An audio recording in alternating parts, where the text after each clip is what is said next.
Before we begin, I want you to think about someone. Someone who always makes everything about themselves. Someone who interrupts. Someone who needs attention. Someone who can turn any conversation back toward their own pain, their own success, their own opinion, their own story. Got someone in mind? Good. That was easy, wasn't it? Because narcissism is very easy to see when it belongs to someone else. But now I want you to think about something more uncomfortable. The last time someone disagreed with you, did you listen? Or did you start preparing your defense? The last time someone criticized you, did you become curious? Or did something inside you tighten? The last time someone told a story, were you really hearing them? Or were you waiting for your turn to speak? Most people think narcissists are loud, arrogant, obsessed with mirrors, desperate for attention. But the loud narcissist is not always the dangerous one. At least you can see them coming. The dangerous narcissist is quieter, more reasonable, more normal. Sometimes they even look like a good person, and sometimes they look exactly like you. This is the second investigation into human nature, and it begins with a question most people never ask. What if the narcissist you fear is not the one in front of you, but the one you never see? Yourself. Imagine being 1 year old. You don't know what money is. You don't know what power is. You don't know what reputation is. You don't even know your own name. But you do know one thing. When you cry, someone comes. When you're hungry, someone feeds you. When you're afraid, someone holds you. For a baby, the world really does revolve around them. It has to. That's how human beings survive. So here's the question. If every one of us begins life at the center of our own universe, why don't we all stay there? Why don't we all grow into monsters? The answer is, some of us never completely leave. We grow older, we learn manners, we learn empathy, we learn to hide our impulses. But hiding something isn't the same as outgrowing it. The need to matter, the need to be understood, the need to feel significant, those desires never disappear. They simply become more sophisticated. This is where Robert Greene makes an important observation. He argues that narcissism isn't something a few unfortunate people develop, it's something every human begins with. The difference isn't whether you have it. The difference is whether you've learned to step outside your own perspective, or whether, without realizing it, you're still living at the center of your own story. Because here's the hidden mechanism. The human mind doesn't naturally see the world as it is. It sees the world through itself. And every misunderstanding, every unnecessary argument, every damaged relationship begins there. If narcissism were easy to recognize, this investigation would already be over. The people who frighten us most are rarely the loudest. They're the hardest to see. Because narcissism almost never arrives wearing its own face. It arrives wearing a disguise. And chances are, you've met every one of them. Maybe, you've been one of them.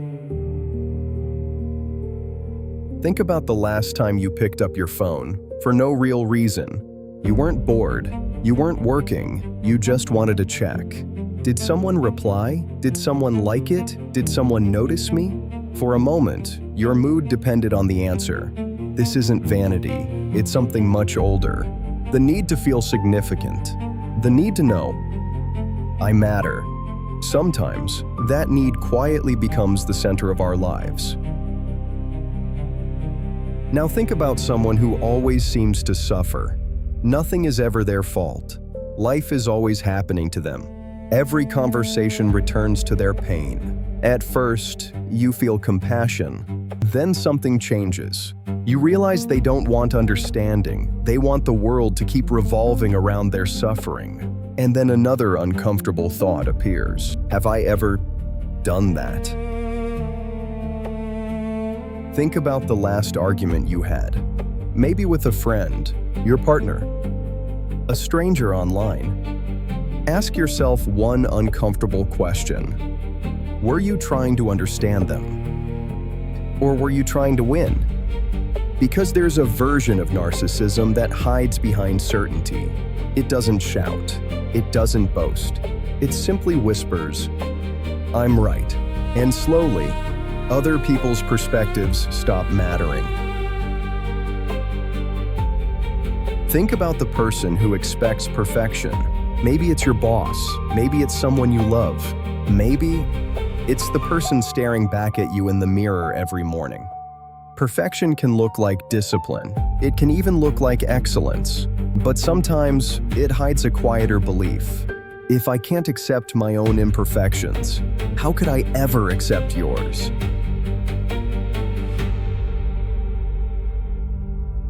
Now imagine a parent watching their child succeed, until the child stops becoming a person and starts becoming a reflection. Their success becomes our success. Their failure becomes our failure. Without realizing it, love slowly becomes possession. 5 disguises, 5 different faces, but underneath them, the same invisible belief. My story matters more than yours. And that's what makes narcissism so difficult to recognize. It doesn't always make us love ourselves more. Sometimes, it simply makes us leave less room for everyone else. Every hidden mechanism leaves a pattern. Most of the time, the pattern is small: a damaged friendship, a broken marriage, a conversation that never should have become an argument. But every now and then, history magnifies it, and that's when the invisible becomes impossible to ignore. Think about one of the most powerful people who ever lived. Not the uniforms, not the speeches, not the ideology. Forget all of that for a moment. Instead, ask a different question. What kind of mind can justify sacrificing millions? Joseph Stalin didn't wake up believing he was the villain. He believed history had chosen him. He believed his vision mattered more than every competing voice. He believed disagreement wasn't simply disagreement, it was betrayal. And once another human being stops feeling like a person, they become something else. An obstacle, a threat, a statistic, a piece on a chessboard. This is what the hidden mechanism looks like when nothing restrains it. Not loud, not emotional, not irrational. Something far more dangerous. Absolute certainty. The certainty that your perspective is the only one worth protecting. The certainty that everyone else exists inside your story, instead of living stories of their own. History remembers the victims. Psychology remembers the pattern. Every tragedy begins the same way, not with hatred, but with the quiet belief that your world matters more than everyone else's. It's comforting to believe that history belongs to history, that dictators are different, that ordinary people could never become trapped by the same invisible force. But hidden mechanisms don't care about scale. The same pattern that can destroy a nation can quietly destroy a marriage. Think about someone you've slowly stopped understanding. Not because they changed overnight, not because one terrible argument ended everything, but because, little by little, you stopped seeing the world through their eyes, and they stopped seeing it through yours. Most broken relationships don't collapse in a single day, one misunderstood conversation at a time.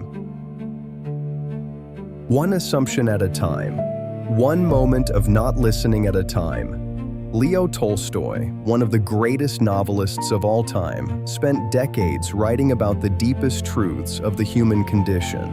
Yet inside his own home, those truths became strangely difficult to live. His wife, Sonia, devoted much of her life to supporting his work. She copied his manuscripts by hand, protected his legacy, shared his struggles. But over time, something changed. He became convinced that his moral vision was the right one. She became convinced that her sacrifices were invisible. Neither saw themselves as selfish. Neither believed they were the problem. Each felt misunderstood. Each felt alone. Each waited for the other to finally understand.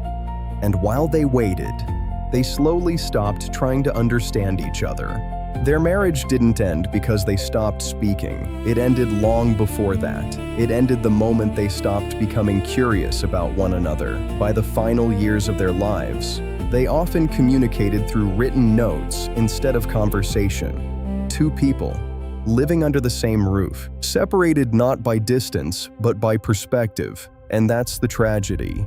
The hidden mechanism doesn't always destroy relationships through cruelty. Sometimes it destroys them through certainty. The certainty that your pain is clearer than theirs. Your intentions are purer than theirs. Your story matters more than theirs. And without realizing it, two people become prisoners inside separate worlds while believing they're standing in the same room. Every investigation eventually arrives at the same question. If we can see the hidden mechanism, can we change it?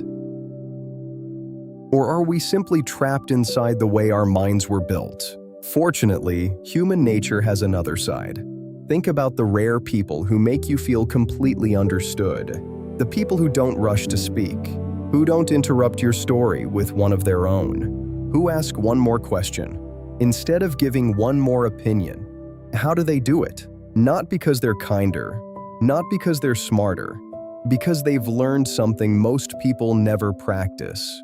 They know how to leave their own perspective. Robert Greene believed this ability has a name: empathy. Not sympathy, not agreement, not pretending everyone is right. Empathy is something much more demanding. It's the discipline of entering another person's reality without needing it to become your own. For a few moments, their fears matter more than yours. Their hopes matter more than yours. Their story matters as much as your own. And something remarkable happens. The hidden mechanism begins to lose its grip, because narcissism survives on one illusion: that your perspective is the whole picture. Empathy quietly breaks that illusion.